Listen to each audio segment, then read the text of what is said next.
Boa noite.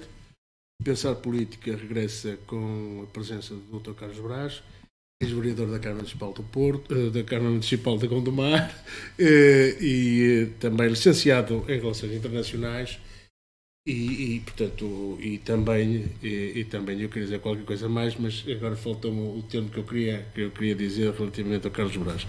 Mas deixo isso para o Carlos Brás se explicar bem quem é o Carlos Brás. O que eu queria dizer é que ele é candidato do Partido Socialista às legislativas de 2019 pelo Distrito do Porto. Muito bem. Muito obrigado pelo convite. Antes de mais, é um orgulho e um prazer voltar à Gondomar FM e, sobretudo, ao programa Pensar Política com o meu amigo Joaquim Figueiredo, de longa data. Foi um bocadinho também. Foi um bocadinho contigo que eu comecei a atividade política partidária. Nomeadamente quando foste candidato à Junta de Freguesia de Braguinho do Monte e eu tive o prazer de integrar a lista. De qualquer das formas, assim em traços gerais, o que é que eu posso dizer sobre mim próprio? Sou natural de Trás-os-Montes, resido em Braguinho do Monte por opção própria, foi lá que eu escolhi residir, é lá que eu tenho a minha casa, na freguesia de Rio Tinto que eu desempenho as minhas funções profissionais de origem, que é na autoridade tributária. Do ponto de vista académico, sou licenciado em Relações Internacionais e mestrando em Administração Pública pela Universidade do Minho. Desde muito jovem que tenho apetência pelas questões políticas, como uma grande parte do meu percurso profissional académico foi feito em conjunto, na qualidade de trabalhador-estudante, nem sempre a política teve espaço. E, portanto, só um bocadinho mais tarde é que me pude dedicar às atividades partidárias e à ocupação política e há cerca de 20 anos que sou militante do Partido Socialista, tendo desempenhado funções inicialmente na Assembleia da Freguesia de Braguinho do Monte, depois durante 2 mandatos na Assembleia Municipal de Gondomar e durante 1 mandato e meio na qualidade de vereador. Essa qualidade eu interrompi agora com um pedido de renúncia às funções, porque entendi que a minha condição de candidato e a disponibilidade que me exigia essa condição não era compatível com o facto de estar a ser vereador e remunerado pela idealidade. E, portanto, suspendi as funções. Estou, neste momento, de novo ao serviço da autoridade tributária, que é a minha casa de origem, e em licença para exercer as funções de candidato. Carlos Brás, tu, como acabaste de dizer, e bem, há 20 anos aderiste ao Partido Socialista e hoje és candidato do Partido Socialista às eleições legislativas. O programa eleitoral do Partido Socialista é vasto. Nós sabemos que é vasto e abarca todas as áreas da governação de um país e de Portugal em particular. E por isso é que eu te queria perguntar quais são os pilares dessa candidatura, desse programa que o Partido Socialista apresenta, com que se apresenta hoje ao público, ao povo português, e relativamente obviamente, onde é que ele foca Obviamente que um programa político, seja de que partido for, tem que ser genérico e universal e abarcar quer o território todo, quer todo o património da Portugalidade, que é muito mais que o território e que as fronteiras, e quer todas as áreas de atividade. Mas eu queria, antes de mais, também fazer só aqui uma chamada de atenção relativamente ao seguinte. Sendo candidato pelo Distrito do Porto, eu tenho também a responsabilidade de interpretar junto da Assembleia da República e o mais possível junto do Governo todas as aspirações naturais do território de Gondomar. É esse o meu compromisso também com este território.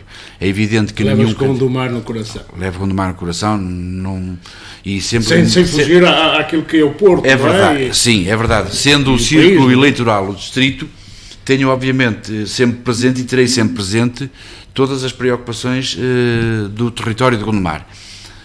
O facto de ter sido vereador durante 6 anos ajuda muito nisto. Foi uma oportunidade de perceber que há muitas matérias em que precisamos do apoio central, em que precisamos da administração central, em que há dificuldades legislativas, e é nessas também que eu gostaria de vir a dar um contributo.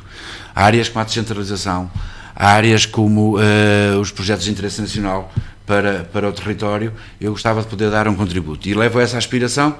Eu poderei um dia não a concretizar na totalidade, mas pelo menos tenho esse objetivo. Portanto, não abstraindo do círculo distrital, tenho também o território de Gondomar no foco das minhas atenções.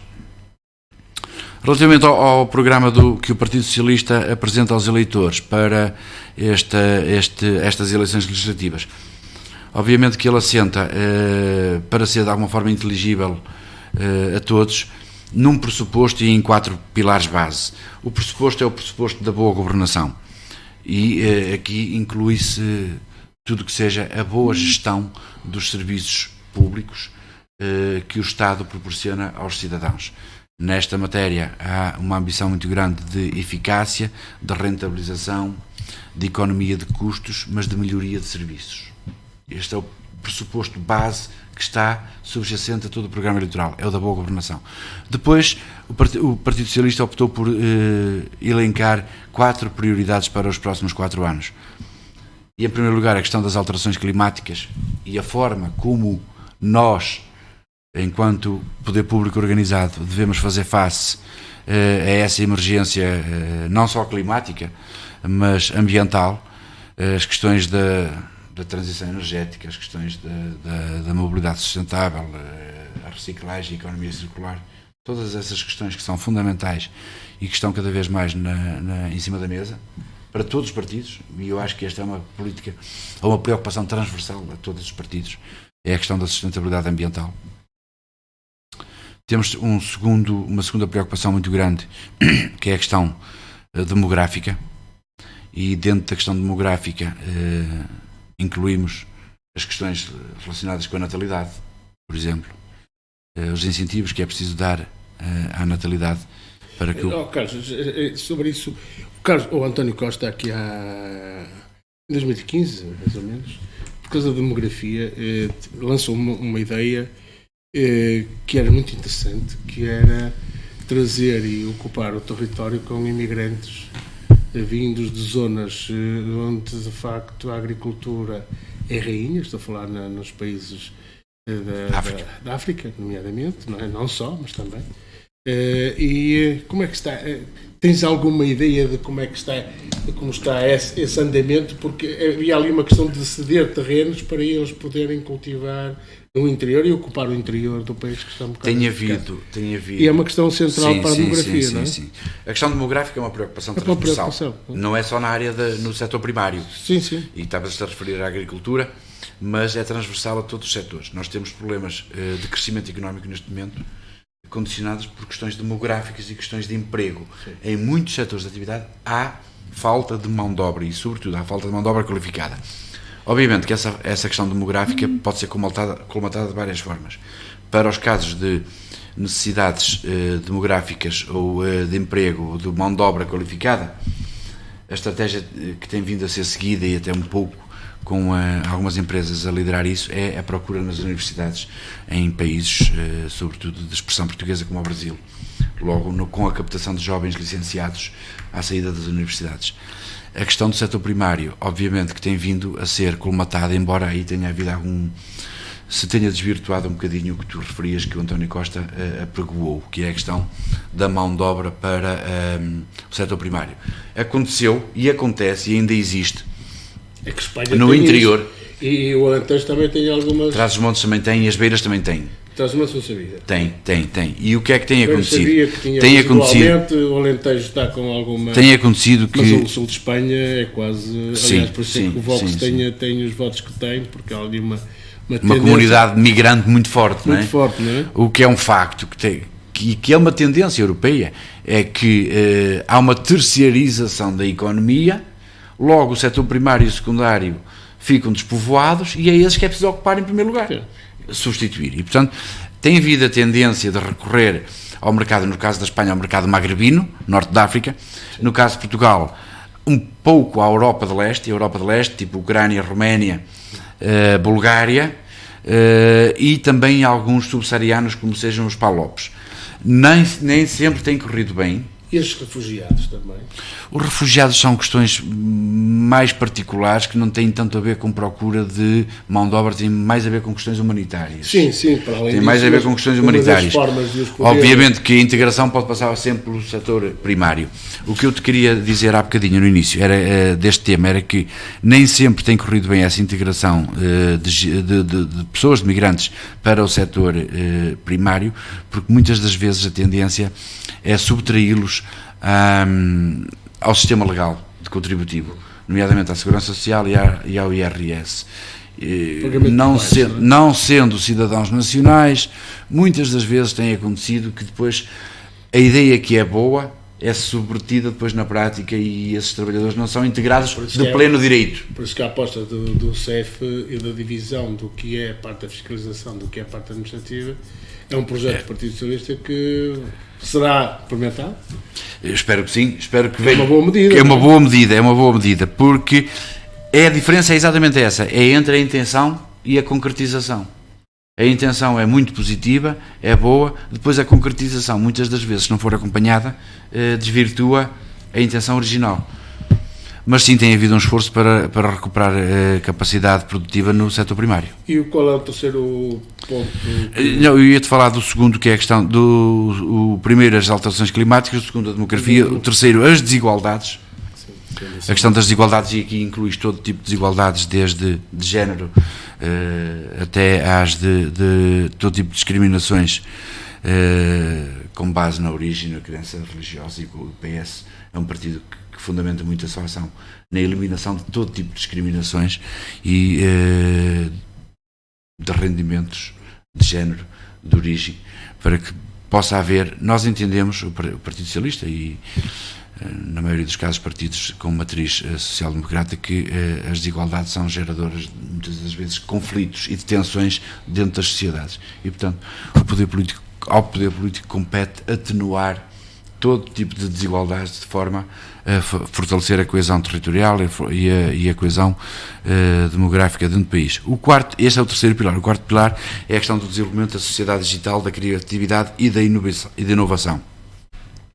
No fundo, aqui trata-se das questões económicas de produção e de gerar riqueza e de criar postos de trabalho. Inclui aqui tudo que é modernização administrativa, simplificação, tudo que é medidas de simplex. Tem sido um pouco o motor destes avanços, que nunca são suficientes, porque se reparares, o aparelho do Estado é muito pesado. Se reparares, sempre que há um impulso provocado por uma medida governativa, logo a seguir a economia reclama uma ou outra. Sim, o que é um bom sinal. Estamos atentos e que estamos atentos, a economia adapta-se com facilidade às facilidades e reclama logo outras a seguir. Como é que se compreende, então, que o Partido Socialista, quanto governo, tem vindo a fazer melhorias na área da relação da administração pública com o cidadão, e haja tantas reclamações por causa do bilhete de identidade, por causa do CEF, do acesso ao CEF? Bom, isso Figueiredo, isso tem uma explicação aqui há no meu entender muito simples. Nós temos vindo, ao longo dos anos, e bem, a democracia, conforme vai amadurecendo, tem vindo a fomentar e a estimular a sociedade cívica, a dita participação cívica de toda a gente. Isso aumenta o poder reivindicativo das pessoas. Todos nós temos mais consciência cívica, todos nós temos mais consciência de que contribuímos e que temos direitos também, não é? E que contribuímos e temos direitos, e portanto é natural que o nível de exigência tenha vindo a subir. Mas isso não significa que o nível de eficácia da administração pública tenha vindo a regredir, bem pelo contrário. Cada vez os trabalhadores públicos são mais eficientes, são mais responsabilizados e prestam mais e melhor serviço. Não tenho dúvida nenhuma disso. Agora, é evidente que os cidadãos também são cada vez mais exigentes e cada vez querem dedicar menos tempo à parte burocrática da vida e dedicar mais tempo a ganhar dinheiro, a produzir riqueza, a cuidar da família e a tratar de outros valores. Agora, é importante que haja ganhos de eficácia na administração pública, e esse também é um dos pilares do programa do Partido Socialista. É importante que haja motivação dos trabalhadores, porque houve um período em que todos os trabalhadores da administração pública se sentiam desmotivados Havia uma forte desmotivação. Houve congelamento de carreiras, houve sobretaxas de IRS, houve uma série de medidas castradoras da progressão nas carreiras, houve a redução remuneratória, a sobretaxa de IRS, e os funcionários públicos, naturalmente, que também, sem motivação, dificilmente evoluem na eficácia do serviço que prestam. Carlos, aqui, para acabar esta parte assim mais densa, menos específica, há aqui uma questão que eu queria colocar, que foi e que tem sido muito badalado, muito criticado o António Costa e, portanto, genericamente o Partido Socialista, relativamente à questão da descentralização, regionalização. Enquanto António Costa descartou na conversa, na entrevista que teve no debate que teve com o Rui Rio, descartou a possibilidade da regionalização, evocando sistematicamente a questão da descentralização. Não é só isso. Então o que é? Bom, eu acho que o António Costa esteve particularmente bem nessa questão. Nós temos que nos recordar que o referendo à regionalização já teve um chumbo. Foi votado foi chumbado. E o Marcelo Rebelo de Sousa foi um dos grandes opositores. Pronto, exatamente. Num clima de bom relacionamento institucional entre os vários órgãos de soberania, entre a Assembleia da República, entre o Governo, entre o Presidente da República, é importante que nós não estejamos a acrescentar pontos de tensão. Sabemos perfeitamente que um novo referendo à regionalização corria sérios riscos, não só do resultado, mas muito, e desde logo, do ponto de partida da aprovação pelo Presidente da República. Se nós temos um Presidente da República que não é um adepto defensor da regionalização, penso que é contraproducente neste momento estar a forçar. Então a regionalização pode-se ir concretizando através de medidas de descentralização. E é isso que o António Costa, foi isso que o António Costa defendeu, e é isso que o Partido Socialista tem no seu governo, no seu programa de governo. É descentralizar, é aplicar o princípio da subsidiariedade e transferir para as diversas autarquias locais, não só as câmaras, mas também as juntas de freguesia, competências e meios e responsabilidades, para que estes, com a natural eficácia da proximidade, consigam desempenhar melhor as funções de interesse do Estado. Ok. Carlos Brás. Não significa isto que o PS tenha abandonado a ideia da regionalização. Significa que o PS entende que a oportunidade não é a mais adequada. Uma das questões que veio agora para cima da mesa foi a questão da eleição dos presidentes das CCDR. Essa é uma medida mitigadora. Pelo menos alguma legitimidade à decisão. Sim, um dos problemas que se aponta às CCDRs... eleitos entre colégio. Sim, entre colégio de autarcas. Uma das medidas, ou melhor, um dos pecados que se aponta às CCDRs é o facto de não terem legitimidade popular, política, baseada no voto, no sufrágio.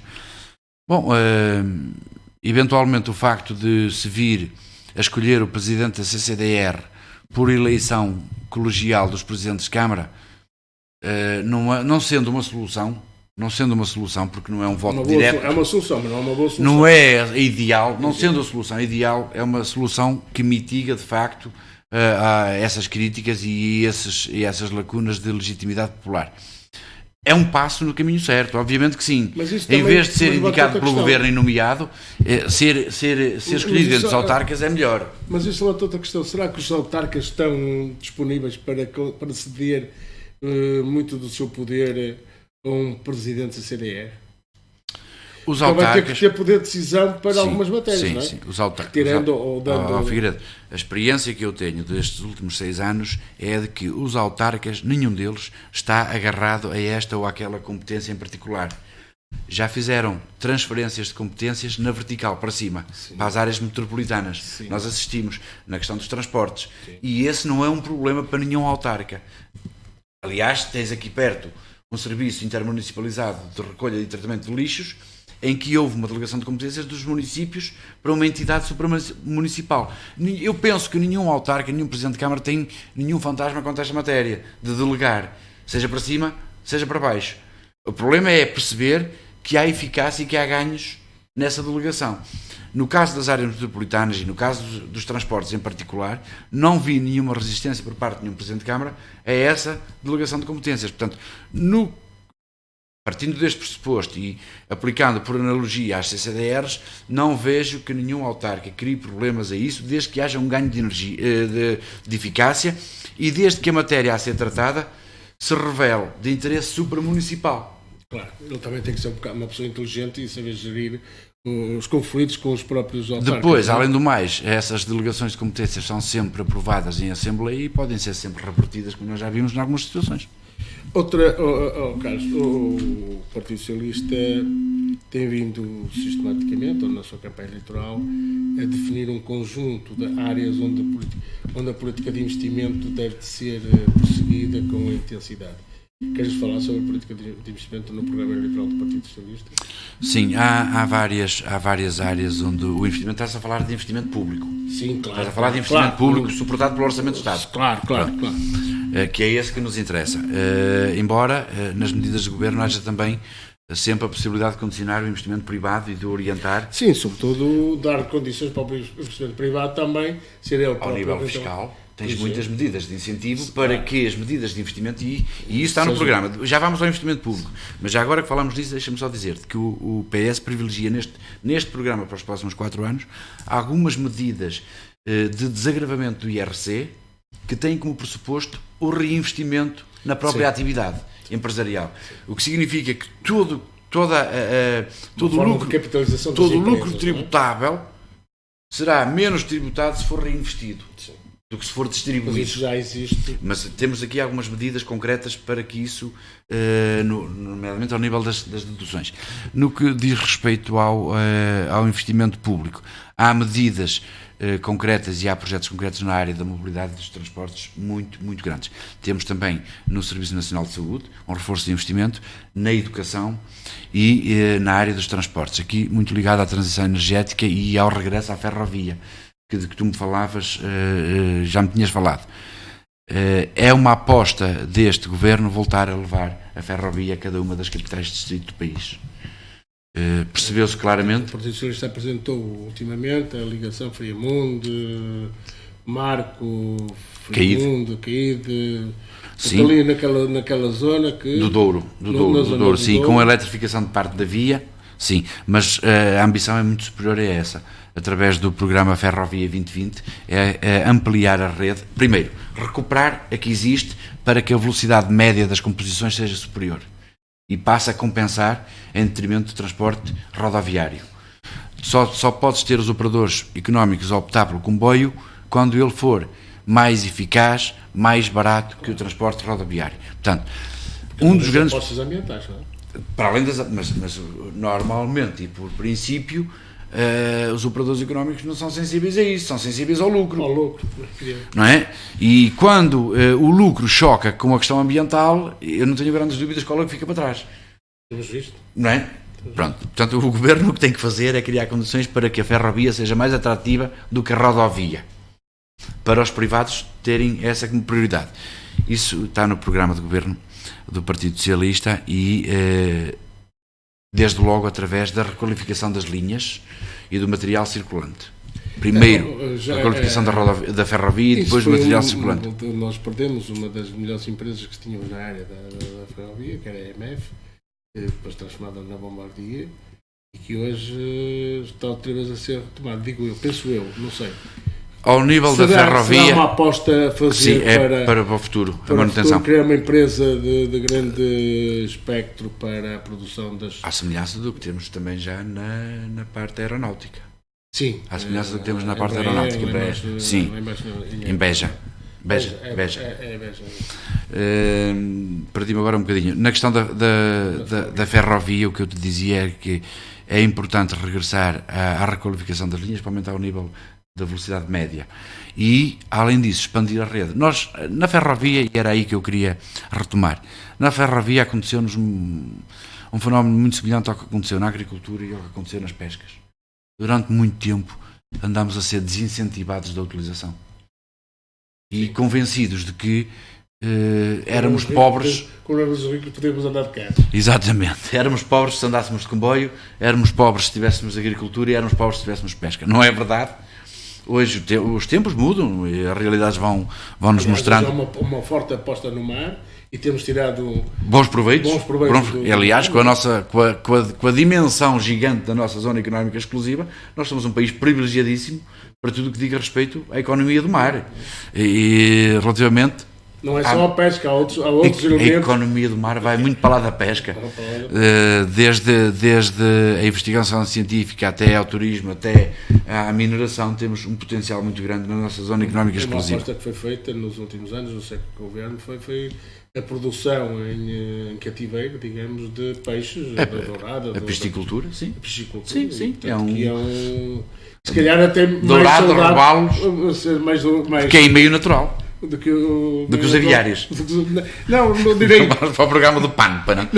Não. Eu queria dizer é que o peixe de mar, digamos assim, está todo infestado de micro-organismos de plástico, de mercúrio, não sei o quê. Portanto, se calhar as piscicultoras estarão mais protegidos.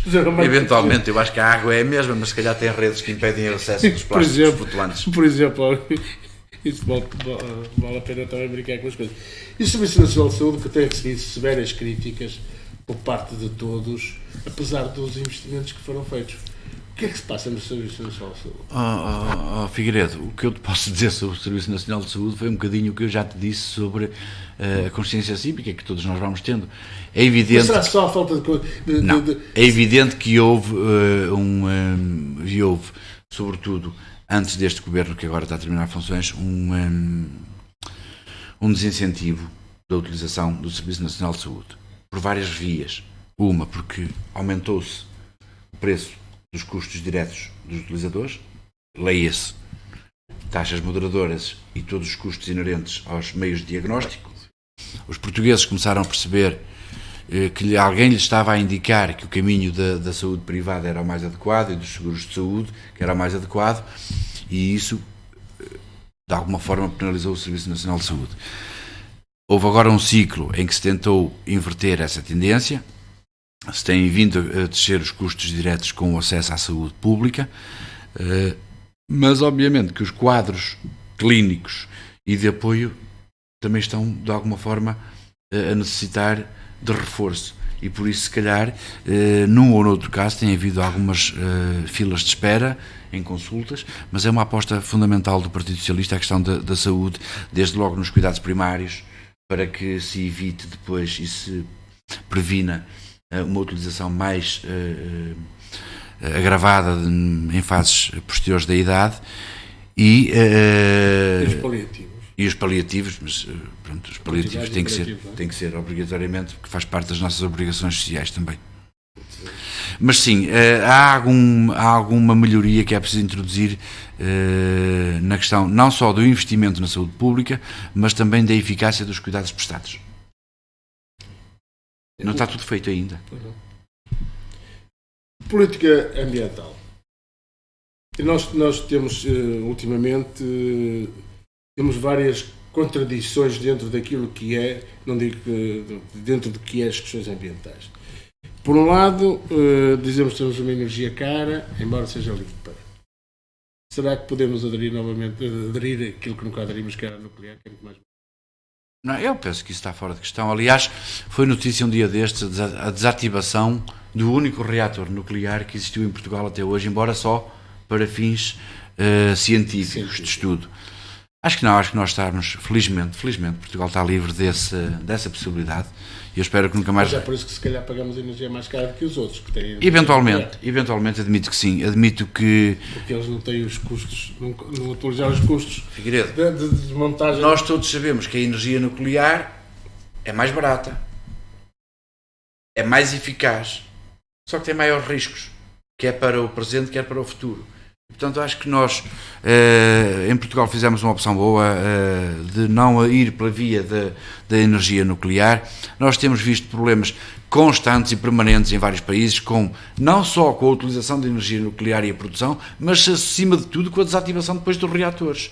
É que mesmo depois de terminar a produção energética a partir da fusão nuclear, temos graves problemas ambientais com a desativação. Tens visto isso em Espanha, tens visto isto em França, tens visto isso na Rússia, em que os países não sabem muito bem o que fazer com as instalações depois delas estarem terminado o ciclo de vida delas. O sarcófago da Rússia ainda está à espera de um novo sarcófago porque está a dar problemas. São fontes de energia com riscos demasiado grandes para serem uma opção para Portugal, e ainda bem que não são. Nós temos que optar por outro tipo de energias, as energias renováveis. Temos potencial ao nível do mar, temos potencial ao nível do sol, temos potencial ao nível do vento, das eólicas, portanto é por aí que nós devemos ir. Renovar, fazer a transição energética, descarbonizar o mais possível. Nós temos um compromisso muito grande com a descarbonização. O PS assume aqui claramente que o ano 2050 será de neutralidade carbónica, e isso é fundamental, o que significa que até ao ano 2050 temos que fazer um percurso de nos irmos liberando progressivamente de tudo o que sejam energias fósseis, baseadas no petróleo. Eu um bocado me fiz uma questão, não pus uma questão que agora me veio à baila, que é, relativamente ao Serviço Nacional de Saúde, há programas eleitorais que estão a defender que a ADSE deve ser para todos os portugueses. O que é que tu pensas sobre isso? O que é que o Partido Socialista pensa sobre isso? O que é que tu pensas sobre isso? Olha, a ADSE é um subsistema de saúde dedicado exclusivamente ou quase exclusivamente aos funcionários públicos e familiares. Diretos, não é a todos. Como todos os sistemas ou subsistemas de saúde, não me importa nada que seja universalizado, não me choca nada desde que seja sustentável. O que nós temos que perceber todos é uma coisa: seja a DSE, seja a Segurança Social, seja qualquer outro, tem que sempre ser sustentada pelos impostos dos portugueses. Portanto, não é por ser um bom ou menos bom subsistema de saúde que eu vou querer aderir, é porque eu vou estar na disposição de o pagar ou de contribuir para ele. É um sistema contributivo, neste momento dedicado a funcionários públicos e familiares, mas se for universalizado vai ter que ter custos. Os portugueses têm que ter noção disso, que tem que ter custos. Até agora ele até tem de alguma forma gerado superávites, mas porque é sustentado pelos descontos dos funcionários públicos. Se passar a ser sustentado pelos descontos dos portugueses todos, a mim não me choca nada. Desde que seja sustentável na mesma e continue a prestar bom serviço, tudo bem. Olha, voltando novamente à política do ambiente, tem-se falado muito na questão do lítio e na exploração do lítio, como uma das materiais, dos recursos naturais. Um dos recursos naturais que existe no subsolo português. Com alguma abundância. E que será fundamental para as baterias a mobilidade elétrica.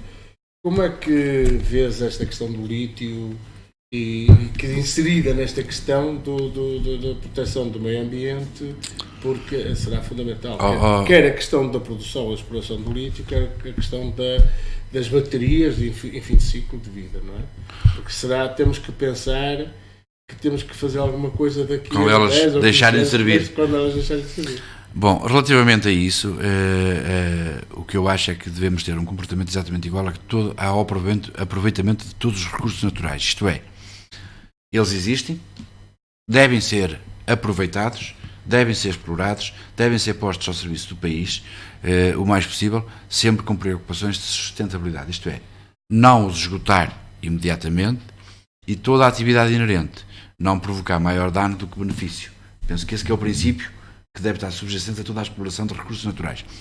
No caso do lítio, e que muitos dizem que é o ouro português, porque no futuro será cada vez mais uma matéria-prima mais importante, porque a mobilidade tende a ser elétrica e, portanto, as baterias, para já, as que nós conhecemos, são baseadas no lítio, as melhores. Não quer dizer que amanhã ou passado não apareça uma outra fonte energética para construir baterias.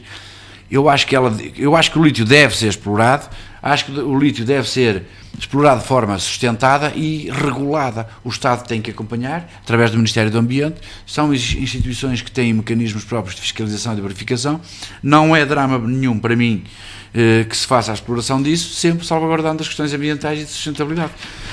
Quanto às baterias em fim de vida, terá que haver também uma solução para elas, como tem havido para todos os outros desperdícios que nós vamos produzindo, e que sejam baseados na economia circular, na reutilização dos recursos. Isso é que é fundamental. Tudo que nós deixamos de usar tenha uma segunda hipótese, uma segunda vida, e possa ser desmantelado e reaproveitado, nem que seja isoladamente os materiais, os componentes. Vamos entrar agora numa área que, enquanto tens anos de vida de experiência, que é a política fiscal do governo. E, portanto, sabes como é que funcionam estas coisas do fisco. E o que é que o Partido Socialista fez nos últimos 4 anos uma política no sentido da redução do IRS? Como é que vai seguir novamente esta política fiscal? Olha, o que aconteceu... É sede IRS, porque depois vamos falar em sede IRC e dos outros impostos, não é? Do IVA... O que aconteceu ao longo destes últimos 4 anos é que houve para isolar e indo ao rendimento dos trabalhadores, que é o IRS que tu te focaste, houve uma devolução de cerca de 1.000 milhões de euros às famílias portuguesas, sobretudo às famílias trabalhadoras, cujo rendimento assenta no trabalho.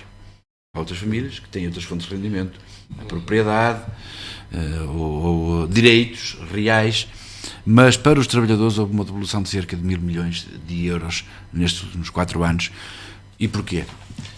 Porque se eliminou a redução remuneratória, que tinha sido imposta nos tempos da intervenção estrangeira e que penalizou essencialmente os trabalhadores por conta de outrem, porque se eliminou a sobretaxa de IRS e porque se fez um reajustamento nos escalões do próprio IRS.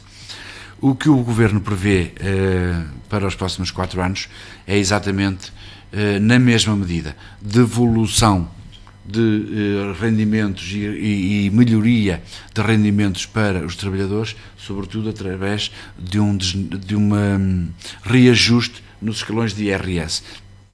A economia, gerando folga, permite que o Estado arrecade mais receita e, simultaneamente, ajuste os escalões para baixo. O grande objetivo para os próximos 4 anos é devolver capacidade aquisitiva, poder de compra e nível de vida à classe média, sobretudo à classe média cujos rendimentos assentam no trabalho. E, portanto, será isso através dos mecanismos de acerto dos escalões de IRS. Sendo certo que é verdade que a classe média tem sido a mais chamada a financiar, digamos, a economia em termos de impostos, também será ela que deveria receber maiores benefícios, mas também é ela que é mais prejudicada se não houver financiamento para as outras áreas de atuação, nomeadamente o Serviço Nacional de Saúde, porque isto é tudo... Figueiredo, a classe média é sempre quem suporta os primeiros choques em qualquer momento de crise ou de déficit. Havendo um déficit em qualquer área, tu vais ter sempre a classe média. E nós que somos socialistas percebemos perfeitamente. Há uma classe que nós temos que e devemos apoiar. É a classe com menos poder aquisitivo. Através de medidas sociais contributivas e outras não contributivas. Mas temos que apoiar e devemos apoiar. E depois há uma outra classe que não precisa dos sistemas nacionais públicos, nem o de saúde, nem o de educação, e que é composta por algumas elites que saem fora do esquema. Portanto, a classe média absorve sempre os primeiros choques. Sempre que há uns déficits, é ali que vai ter, é a classe média, e aos trabalhadores. E é por isso que eu te dizia que neste programa de governo está aqui bem claro que se privilegia a devolução de rendimentos à classe média. Porque foi a classe média quem mais suportou os esforços e os sacrifícios que foram impostos durante os períodos em que Portugal teve sob intervenção estrangeira e com constrangimentos. Houve já estes 1.000 milhões de devolução de poder de compra, mas queremos fazer mais e queremos fazer melhor ainda e queremos devolver à classe média trabalhadora através de medidas fiscais equitativas e que de maior justiça, de combate à evasão, de combate à fraude, algum poder de compra, porque quando há evasão e fraude fiscal vais ter sempre aos mesmos, sabes quem é paga? É a classe média. De alguma forma vai sempre estar aos mesmos. Portanto, todas as medidas que sejam introduzidas no sentido de criar eficácia, de evitar a fraude, de evitar a evasão fiscal, vão sempre, direto ou indiretamente, beneficiar a classe média. Para além disso, é a intenção do Governo ajustar os escalões das classes médias. A direita, nomeadamente o PSD e o CDS, reclamam uma descida do IRC. Achas que, se o Partido Socialista for governo, seguirá essa linha de atuação? Ou seja, a redução do IRC, a não ser que aquilo que ele tem previsto é a redução do IRC para empresas que se fixem no interior. Não, isso são medidas de incentivo à coesão territorial, sim, diferenciadas de acordo com os territórios. De uma forma geral e universal, o que o Partido Socialista tem previsto não é propriamente uma descida dos escalões de IRC. O Partido Socialista acabou com o pagamento especial por conta, que era um ónus que onerava as empresas. Portanto, foi uma medida muito positiva, e agora o que se prevê para os próximos 4 anos são, sobretudo, medidas de incentivo ao reinvestimento na própria atividade. E aí sim estão previstas algumas deduções à coleta em sede de IRC para quem reinvista. Qual é a ideia?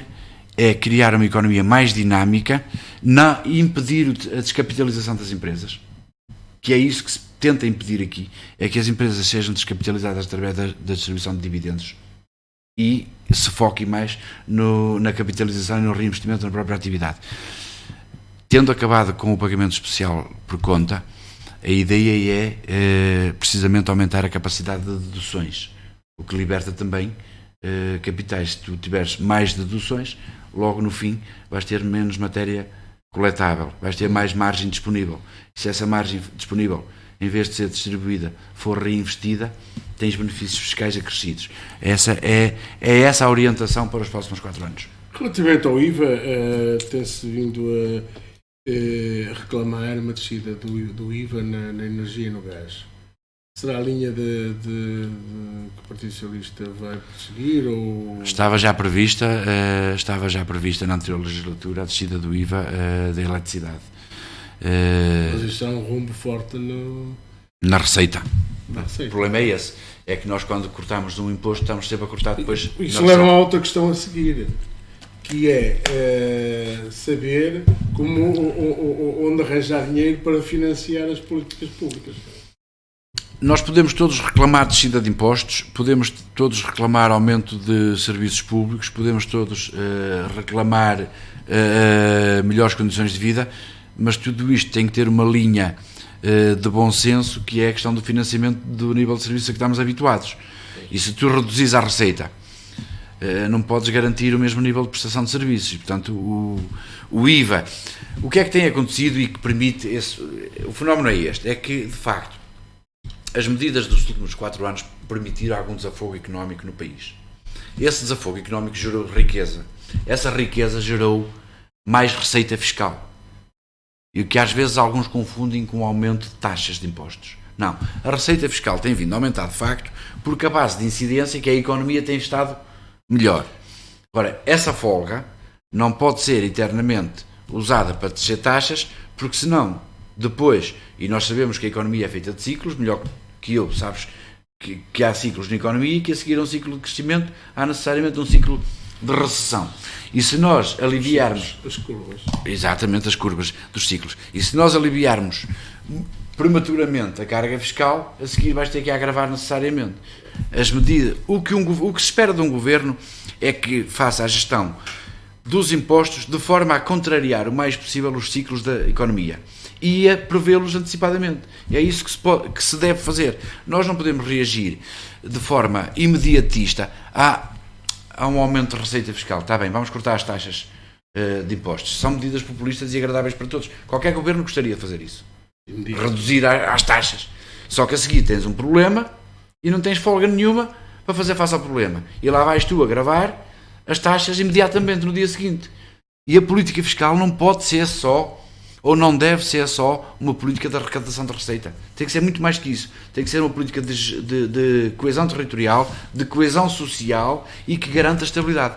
E o PS, neste programa de governo, tem um valor que salvaguarda, e na minha opinião muito bem, que é a estabilidade fiscal, que em si também é um valor muito importante. Estamos a falar não só daquela verba que fica para além no programa de estabilidade, que é um excedente orçamental de 16,2 Está bem? Exatamente. É isso que estás a falar. Se o depauperarmos, o que é que tens no dia seguinte? Que os outros querem distribuir, não é? E, não é? Quer dizer, é isso que... É evidente que quando geras uma folga, a tendência imediata é consumi-la.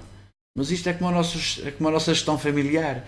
Tu, se gastaste tudo o que ganhaste este mês, no próximo mês, se tiveres um percalço, estás aflito. Não é? Embora a lógica de funcionamento do Estado não possa ser a mesma e os recursos não devem ser acumulados num orçamento do Estado. Mas é graças a isso que nós temos conseguido estes fantásticos números do déficit. Era isso também. Que eu te queria perguntar, para além de ir para a questão do ISP, ou até podemos acabar a questão dos impostos. Tem-se vindo a falar muito que o imposto sobre os produtos petrolíferos está muito alto. Mas uma das respostas que, eu vou ser sincero, que me agradou o António Costa foi dizer que se queremos apostar na ferrovia, não podemos apostar no carro. É isso o pensamento do... Nós traçámos um caminho claro, o Partido Socialista definiu uma estratégia muito clara, que é a descarbonização da economia. E não se faz só através da transição energética nos transportes públicos. Faz também aplicando isto à economia em geral e à indústria. Obviamente que nós queremos privilegiar a utilização de energias renováveis, não podemos estar a desagravar a tributação das energias fósseis. Essa questão da descida do ISPP tem como consequência imediata um incentivo à utilização. E se bem te recordas, o Sr. Ministro do Ambiente já definiu, e aliás, essa foi uma das medidas importantes. Porque é que a transição energética, porque é que a mobilidade está dentro do ambiente? Neste governo, ou esteve. Porque é fundamental descarbonizar e fazer transição energética na área dos transportes. E, portanto, é uma utopia estarmos a sonhar com um desagravamento, pelo menos significativo, no imposto sobre os produtos petrolíferos, quando nós queremos desincentivar a sua utilização e queremos criar incentivos para a utilização da mobilidade elétrica. Olha, isso é contraproducente. No dia em que tu baixas o imposto, tens mais gente a consumir gasóleo e gasolina. Carlos, eu tenho estado a fazer um trabalho sobre a habitação social e a sua e como ela é gerida a nível europeu, e Portugal parece cá em baixo nos investimentos na habitação social. Eu fiquei perplexo porque pensava que estávamos noutro patamar. Eu sabia que estávamos num patamar, pensava que estávamos num patamar interessante. Portugal aposta abaixo de 1% do PIB em políticas de habitação. Quando, por exemplo, a Suécia, os países nórdicos que tiveram base social-democrata têm um investimento na ordem dos 3%. Deixa-me só fazer uma correção a isso é essa a conclusão que tu chegaste. Não, certo, mas essa conclusão que tu chegaste tem apenas por base o investimento que é feito em habitação social. Agora, não te esqueças, é preciso considerar que tudo que é crédito à habitação tem um financiamento público, tem um bónus público. Os modelos de habitação que tu estudaste são os nórdicos. Nós ainda estamos nessa lógica de financiamento da aquisição da habitação própria. Nós aí, na habitação própria, estamos no top, acima dos 90%. Eu sei, mas não te esqueças que nessa habitação própria também há incentivos públicos. Sim, em determinados patamares. Sim, dos rendimentos. Eu penso até que será em todos, nos mais que noutros. Em tudo que é crédito à habitação, há uma componente pública, que é suportada por Estado, mas hoje, com juros bonificados. Sim. A bonificação do juro pode, em abstrato, ser uma política de incentivo à habitação. Sim. Não é a habitação tradicional pública. Sim, mas isso é para a posse. Está bem? Ok. Mas são políticas de habitação. Sim, sem dúvida. Foi um problema que nós tivemos que vão muito de encontro à nossa tradição cultural de termos casa própria todos. Propriedade. Da posse, não sei o quê. Mas isto vem a propósito deste crescimento, que é bom, na minha opinião, do turismo, que vieram criar inflações... Há danos colaterais. E que levou pessoas a serem postas fora de casa e não terem acesso à habitação face aos rendimentos baixos que têm. O que é que o Partido Socialista tem previsto em termos de política de habitação social? Olha, o que me parece que tem que ser feito nessa área é criar incentivos para que haja arrendamentos a preços condicionados. Isto é, o Governo vai ter que intervir diretamente. O Governo, a Administração Pública, a Administração Central, vai ter que intervir no mercado. O mercado, só por si, já se percebeu que desvirtua e que não hesita em colocar na rua pessoas para depois alugar as casas ao turismo. E, portanto, o que tem que acontecer é que o Partido Socialista, o partido que vier a governar, vai ter que criar medidas de incentivo aos proprietários para complementar o rendimento, nem que seja através de incentivos fiscais ou benefícios fiscais. Muitas das vezes não têm que ser medidas de apoio direto, podem ser medidas de apoio indireto. E já está uma prevista em cima da mesa, que é a questão de, neste momento, o IRS aplicável a um senhorio, por defeito, é de 28,5% num arrendamento convencional, e se for um arrendamento a custos controlados, pode ser menos. É por essa via que se deve ir. É criar nos particulares, sobretudo nos proprietários, medidas de incentivo indiretas para que eles tributem menos ou onerem menos o inquilino. Mas não achas que o Estado deve desenvolver uma política de habitação social mais efetiva? Depende do que for política de habitação social. Se estás a referir à construção... Custos controlados, não é? Ou quando muito nos anos Figueiredo, 80... Nós já assistimos a esse modelo. Nós já assistimos a esse modelo com as virtudes e os defeitos todos que tem. E tem alguns defeitos. E eu penso que o caminho que devemos seguir agora já não é esse modelo. O modelo de habitação social já não pode ser o modelo da construção em massa, de habitação de fraca qualidade e guetizada. Sim. Foi isso que aconteceu. Acho que... Foi um bocado das consequências do modelo que foi desenvolvido. Sim. O que me parece que nós devemos seguir é o caminho da reabilitação urbana. Sim. E com incentivos ao arrendamento a preços condicionados. Isto é, evitar que o parque... Também pôr os edifícios que tem disponíveis. Os edifícios do Estado não têm vocação de habitação. A maior parte deles são serviços. Eventualmente. Mas esse modelo de criação de bairros com muita habitação social é um modelo que está esgotado.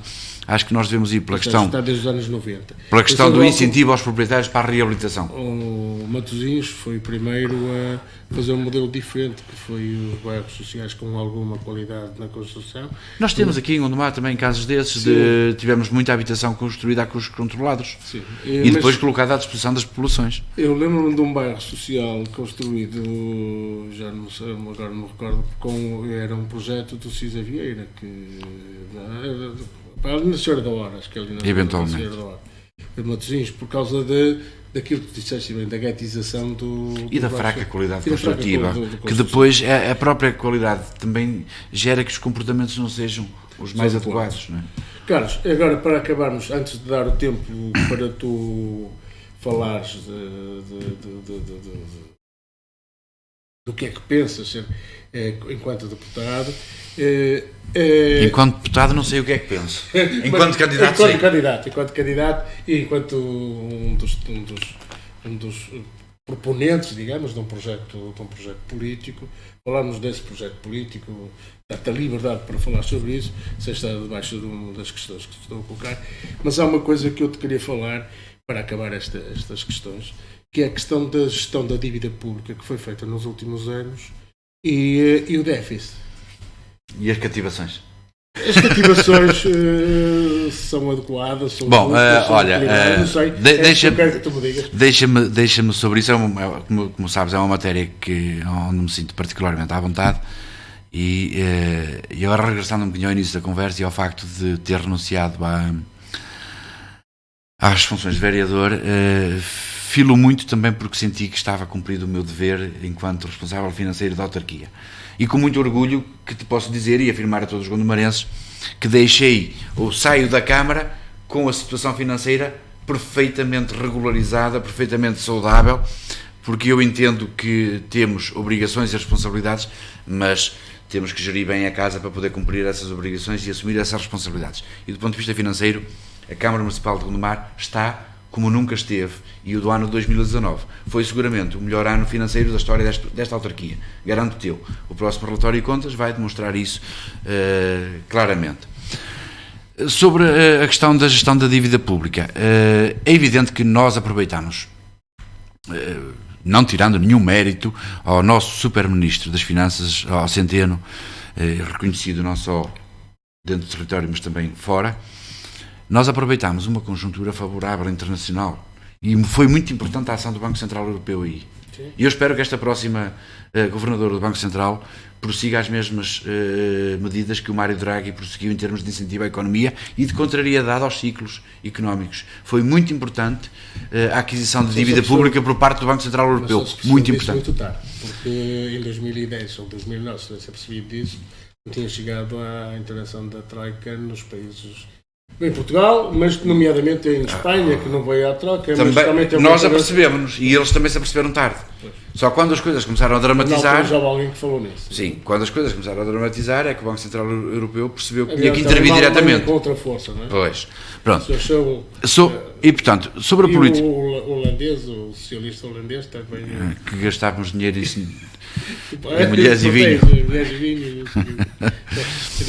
Bom, sobre a política financeira que foi prosseguida por este governo e em particular da gestão da dívida, eu acho que foi uma feliz reunião de algumas situações favoráveis, uma conjuntura favorável. Interna, porque as opções que este governo tomou demonstraram e provaram que o consumo interno pode ser um forte acelerador da economia, mas também é externo, porque houve uma fase favorável e foi possível fazer operações de substituição de dívida com vantagens nítidas para o país. O que nós fizemos foi antecipar muitos dos pagamentos, em alguns casos contraindo dívida a um preço muito mais barato. Portanto, são negócios muito bons para o erário público. A questão do déficit é importante. Aliás, Portugal agora teve a última emissão de dívida pública de 1,2 mil milhões de euros a uma taxa...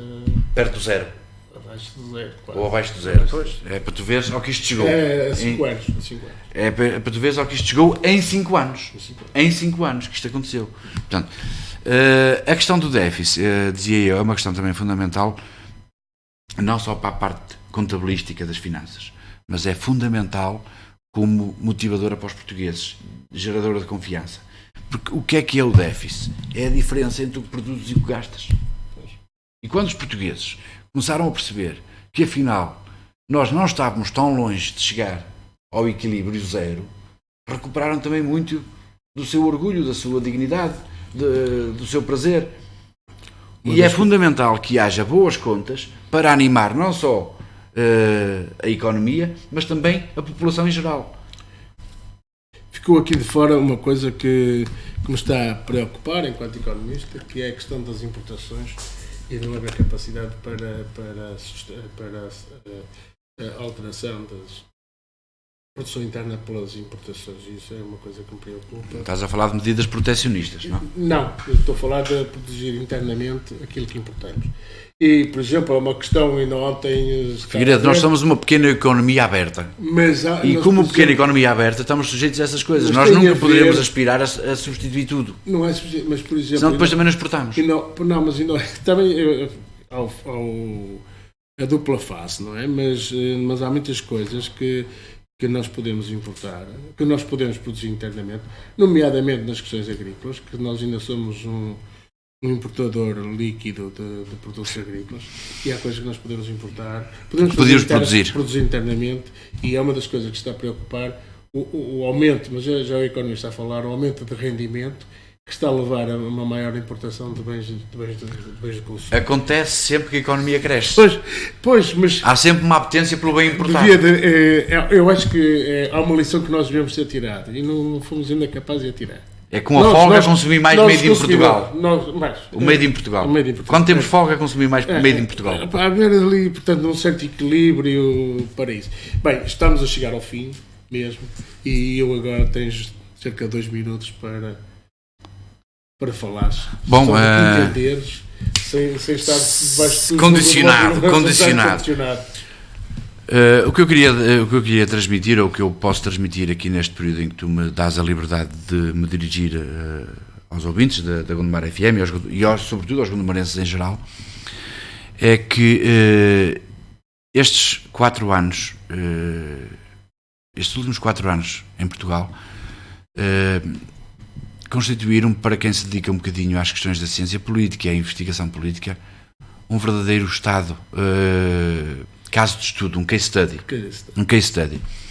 Eu tive muitas disciplinas na universidade sobre ciência política, estudámos muitos modelos, desde os soviéticos, totalitários, aos musculados, até aos democráticos, e de facto eu nunca tinha visto um modelo funcionar tão bem como funcionou o modelo português. Não tenho grandes dúvidas que a designada geringonça vai ser falada e estudada durante muitos anos em muitas universidades de ciência política. E vamos ser uma nova geringonça ou o Partido Socialista vai para uma maioria? Vamos ver, isso é outra questão. E portanto, queria dizer nestes momentos que valeu a pena haver este modelo de governação, valeu a pena ter havido um acordo de incidência parlamentar. Os portugueses aprenderam muito também, todos nós aprendemos muito. Nós começámos a perceber que não elegemos primeiros ministros, nós elegemos deputados. E é fundamental que nós percebamos também qual é o nosso sistema político baseado no parlamentarismo. E é isso que nós fazemos, é eleger deputados, não é eleger primeiros ministros. Estou convencido que os portugueses apreciaram as medidas que foram tomadas, muito contra as recomendações, às vezes, de partidos mais à direita, mais liberais, mais conservadores e até de algumas instituições europeias. Nós tomamos medidas de incentivo ao consumo interno, de recuperação do poder de compra, de diminuição da tributação fiscal para que as pessoas possam ter uma maior folga, e isso revelou-se positivo. O que significa que há todas as razões para que os portugueses em geral, os gondomarenses em particular, acreditem nas soluções que o Partido Socialista propõe, quer ao nível nacional, quer ao nível autárquico, quer ao nível distrital. Acho que o Partido Socialista é o partido mais bem colocado para dar garantias, não só de boas contas, mas de regresso à qualidade de vida. Muito obrigado, Carlos Braz, foi um prazer ter-te aqui. Espero que tenhas ficado agradado com esta visita. Muito bom, muito obrigado. Para nós foi um prazer e até à próxima e boa sorte. Sim, senhora. Muito obrigado.